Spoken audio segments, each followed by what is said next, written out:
Estás escuchando el podcast de Romanos 1:16 con J.P. Martínez.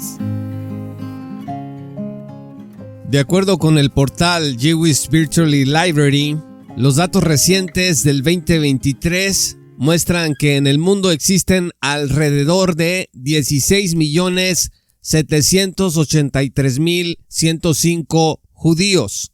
El 44.5% de esta población vive en los Estados Unidos, alrededor de 7 millones y medio, y un 44.3% vive en el estado actual de Israel. Son 7.427.000 dentro de una población nacional de 9.900.000 personas. Estamos hablando que el 75.36% de la gente en el estado de Israel son judíos, 7 de cada 10. En México, dicho sea de paso, viven alrededor de 40,000 judíos. Estimados amigos, hay personas que consideran que, aunque por lo menos 7 de cada 10 personas en el estado de Israel son judías, el estado de Israel no representa el judaísmo en absoluto. Dicen que el estado de Israel es espurio e invasor y que los que allí viven no tienen derecho a estar en esa tierra. Desde lo secular, el antisionismo, es decir, la oposición a la existencia del Estado de Israel, dice que ciertas lecturas de la Biblia, y en particular la de los dispensacionalistas, se ha usado como pretexto para mantener a Israel como un Estado, entre comillas, opresor de los palestinos, mientras que dentro de las filas del cristianismo se añade a esto la presunta corrección teológica de la teología supersesionista, la idea de que la iglesia ha reemplazado a Israel y que las promesas de tierra y reino para Israel que aparecen en la Biblia, pues ya se cumplieron espiritualmente en Cristo. La pregunta el día de hoy es esta: ¿debo ser, como cristiano, un amigo de Israel? Miren, el sionismo cristiano responde a esta idea de manera afirmativa. Dice que sí, que la iglesia debe de ser amiga de Israel. En su artículo titulado Christian Zionism, el doctor Thomas Saiz escribió lo siguiente, cito: al comienzo de este artículo he citado Génesis 12, verso 3, que es la promesa de Dios de bendecir a aquellos que bendigan a Abraham y a sus descendientes, es decir, a Israel. ¿Sigue vigente esta promesa o ha sido modificada? Si la Biblia debe ser interpretada literalmente y aún se aplica a Israel y no a la iglesia, no debería sorprender a nadie que tal perspectiva lleve a alguien, como en mi caso, dice Saiz, al sionismo cristiano. El sionismo es simplemente el deseo de que el pueblo judío ocupe la tierra de Israel. Los sionistas cristianos son cristianos que defienden esta creencia. Fin de la cita. El fundamento de esta posición favorable hacia Israel de parte de la iglesia se encuentra en la promesa de Dios en el pacto abrámico. Sin embargo, los opositores al sionismo cristiano dicen que no es posible tomar esta posición ante las acciones que consideran inmorales y antihumanas de parte del gobierno de Israel.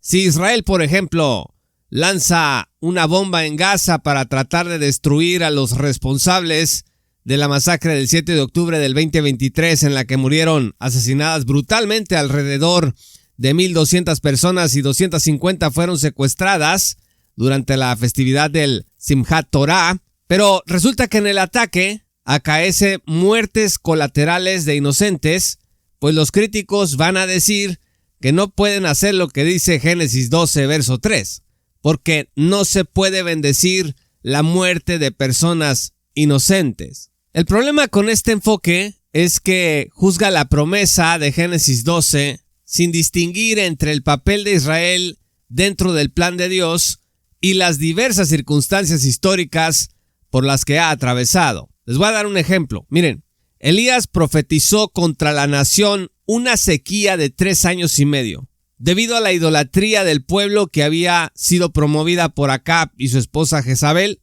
Pueden ver ustedes esto en Primera de Reyes 17. Nadie podemos acusar a Elías de violar Génesis 12, aunque él no haya llevado palabras de bendición para Israel, sino de maldición. Les dijo: no va a llover. Habrá sed, habrá falta de fruto, etc. Y no podemos acusar a Elías de violar Génesis 12, porque al mismo tiempo el profeta sabía que a través del castigo por la apostasía, Dios preservaría a su pueblo rumbo a la consumación total del pacto abrámico. La disciplina de Dios sobre Israel nunca ha representado su descarte, anulación ni abandono divinos. Así que, por supuesto, ninguno de nosotros va a bendecir una bomba que sale y mata personas inocentes, pero tenemos que distinguir eso del hecho irrefutable de que en la palabra de Dios hay promesas para la nación de Israel.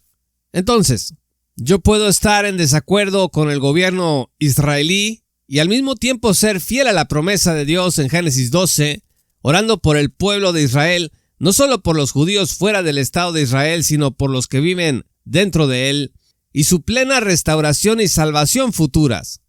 Pero lo que no puedo hacer de forma consistente es desear, por un lado, la expulsión de los judíos de Palestina y por el otro, clamar que la promesa del pacto abrámico es parte de mi fe y esperanza.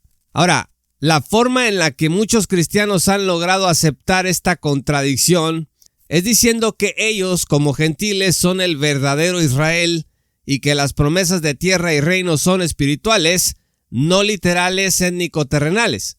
Entonces, al leer Génesis 12, lo espiritualizan. Solamente de esa manera, espiritualizando el texto, o sea, de una cuestión hermenéutica se puede sacar esto de que estoy en buenos términos con la promesa del pacto abrámico, pero al mismo tiempo quiero que los judíos sean expulsados de Palestina, que el Estado de Israel desaparezca. Hay que reconocer también que entre gente que lee literalmente la profecía respecto de Israel, pues hay gente muy cerrada a toda crítica al Estado de Israel. No admiten que la nación puede incurrir en pecados. En este caso, es bueno leer su historia en el Antiguo Testamento para ver cómo han caído, y Dios no ha disculpado su maldad, sino que los ha disciplinado con rigor. En conclusión, orar por la paz de Jerusalén y bendecir a Israel significa pedirle a Dios que ayude a su pueblo a seguir avanzando a su culminación con el regreso del Mesías y a su plena restauración étnica, nacional y terrenal en el reino futuro. Significa tomar las promesas de Dios a la letra y creer que Dios va a cumplir todo lo que prometió a Abraham y su descendencia, del mismo modo que cumplirá todo lo que le prometió a la iglesia. Muchas gracias, estimados amigos y patrocinadores, por escuchar este programa. Yo soy JP Martínez del podcast de Romanos 1:16. Únete en www.patreon.com/J. Paulo Martínez y accede a contenido exclusivo. Gracias y te esperamos en nuestra gran comunidad.